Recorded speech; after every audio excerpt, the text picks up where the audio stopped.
I wanted to get y'all thoughts because one of the other we've talked about Gunther Javon, we've talked about Cena. One of the other big moments was Maxxine Dupri. Let's get into this bullshit. This is ridiculous. Maxxine Dupri, absolutely ridiculous. This is raggedy. This is raggedy. Okay, you knew what was gonna happen. Why is it raggedy? Why is it raggedy? I'm not for. I don't support this, but why is it raggedy? No wrestling, beautiful heifer. Okay, that is raggedy. Now, one thing I'll give Rebecca, anything she have, she make it worth getting from her. Even her post-loss Twitter rant talking about, and I want to put Becky Lynch over a little bit because I have really become a fan of this lady. She does a promo on Twitter talking about she's suing Adam Pearce. Adam Pearce. You love theater. That's why you like her. You love theater. She been calling him on the phone. She called him like 20 times or whatever. But what I liked about it was and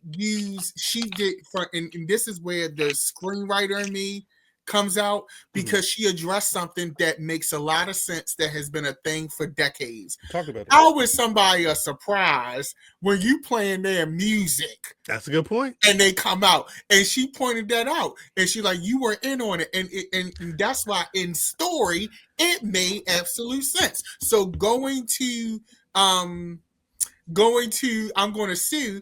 It, like the whole character, it made sense, and that's all I ask sometimes is that it makes sense. So I have really become a fan of Rebecca Quinn. As far as this Maxxine lady, y'all just killed the belt for me. Y'all killed the belt. Because Roxanne should be holding this belt, or even though Lara is boring, at least she was a workhorse with the belt. She was like this woman can barely do a damn. Actually, you know what? I'm gonna have to step up for Maxxine just a smidge, smidge, because that match was not bad at all. I was very impressed at her progress. I have to say, for weeks and weeks and weeks, I would see clips of I'm training, and I was not looking forward. I was just like, this shit is gonna be, she's just gonna look they both gonna look a hot mess. And I have to say, I saw a lot of progress in this match. I was very, very surprised, and I felt like I got something out of this weight. This I'm training. That was the payoff. That match was a payoff, in my opinion. Well, it was a payoff because they had a segment on Raw like a year ago where Becky was like at a certain point, you keep working hard, and one of these days you can wrestle me or whatever. Like, it was when Becky was a baby face. So it was interesting to see them pay. I don't know if they had it planned like that, but it was cool to see them. That's why if you work hard enough, you too can kill a belt that's still in its infancy. God damn it. I hate it. I looked at that post. I'll be honest. I saw that post that you're talking about, and that whole thing where she's sitting on the thing and talking to her. I literally rolled my eyes. Like, I did not even remember that, but I don't remember like half the segments. Oh, in the past. I totally remembered it because my thought at the time was, you got to get Maxxine into the ring to wrestle to have that happen. You know what I mean? But I don't know if it's gonna work, but I wonder if the thought is, she's not Roxanne Perez. She's not somebody else. Clearly, they see something for her. She's got a look that she's stunning. Will do the damn thing. She's absolutely stunning. Okay. Maybe their thought is she needs to get it because she's gonna. If it's the workhorse title, she's gonna be in there wrestling a bunch of women who are going to be able to wrestle circles around her. We're better than her. I don't know. I guess we're going to see her against B-Fab next week, huh? In a couple months, we'll see if she's back on main event. But right now, this is the experiment. Comes full circle. But one thing, go ahead, man. I'm sorry because I was getting ready. No, go ahead. You was about to. What I want to say is that B-Fab is not a great wrestler, and that match with Jade was absolutely horrendous. However, Mhm. Wait. B-Fab is she's not great, but she's not bad. Yes, I Your didn't say Honor. that. Yes, Your Honor. But what I'm saying is this: Shut up, man. B-Fab is she can stand toe to toe with any woman on that roster on the mic. Yes. And in a backstage segment, that is her superpower. I've seen her now and go talk to Charlotte. She talked to Jade. She has and it looks equal in the backstage. I think as a manager and a talent booker, she is a powerhouse, and they really are not exploiting that. Yeah, she carries herself well to its highest potential. But in ring, we'll see. I mean, maybe she'll pop over. Maybe she'll pop over for you know what, Mav? I would 1000% want you in my corner for anything that I'm going against. I would 1000% love you to be in my corner because you're going to be 10 toes down, whether I'm right or wrong. Down. That's what we would know where the body is buried, and you'd be like, nope, ain't nobody. Because they are trashing that belt with Maxxine Dupri having that belt. You had Becky. The whole point of Becky holding the belt is, we want a name. We're going to build it up.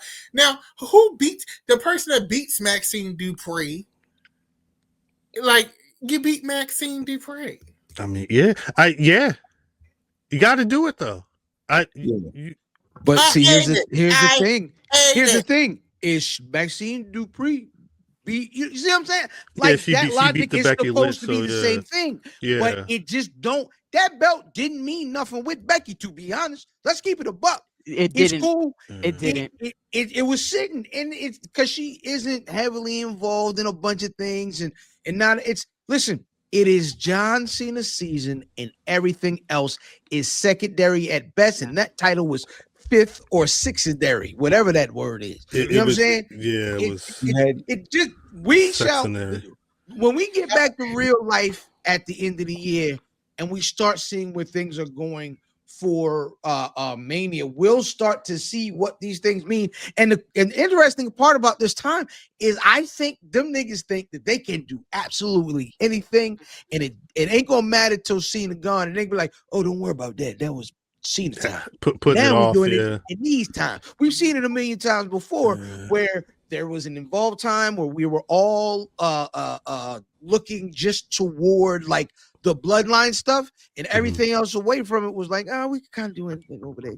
Do that stuff over there.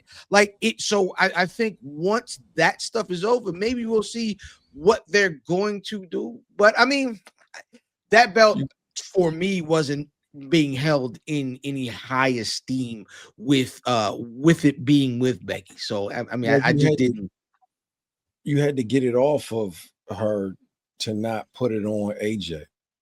Well, I think you had to get it off of her, so because I'm assuming her and AJ, maybe that's the match that they have. You don't. Why not put it on AJ? Great big. Why not?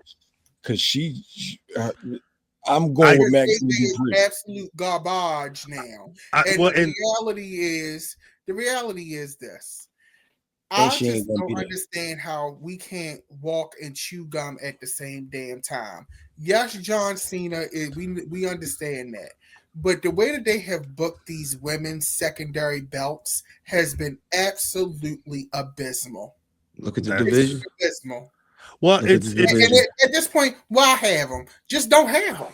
They introduced them. You can't just take them away like the old days. Like the old days, they would do that. That like they'd be like, "Oh, Wendy Richter is the champion," and then you don't hear about that belt until Lalani Kai. Like they used to do that. Now everybody's like, "Well, what happened to that belt?" Like, and there's 500 belts. Like they obviously didn't have a plan for these belts in the beginning, and the way that you've booked them shows that. Yeah. So what was the point? You should have just held on to them and introduced them in 2026. They did it to have another belt because SmackDown had a belt. Well, no, they introduced both of them. But my thing is this. But one of them had a tournament first, right? Oh, where Yeah, the network's NXT asking for these belts. NXT got theirs first, and NXT's North American belt has been booked way better in the Whoa. ladies field than Yeah. any one of them main roster belts. And those belts were given to wrestlers who were workhorses, who went out there and delivered match. When we look at women NXT women's North American championships, we're talking about Kalani Jordan. We're talking about Sol Ruka. We're talking about who else held that belt. But whoever else it was, now it's on Blake Monroe. She's going to work the belt. That's how you book a secondary title. I'm sorry, Road Dogg needs to go because SmackDown's booking is absolutely terrible. I mean, He needs to go. And who is he? He's Hunter Hearst Helmsley's friend. I was gonna say, like you're asking for. He's gonna have to fuck the fuck up to get booted out right now. Like it's facts. It's facts. Like if you're talking about his mans,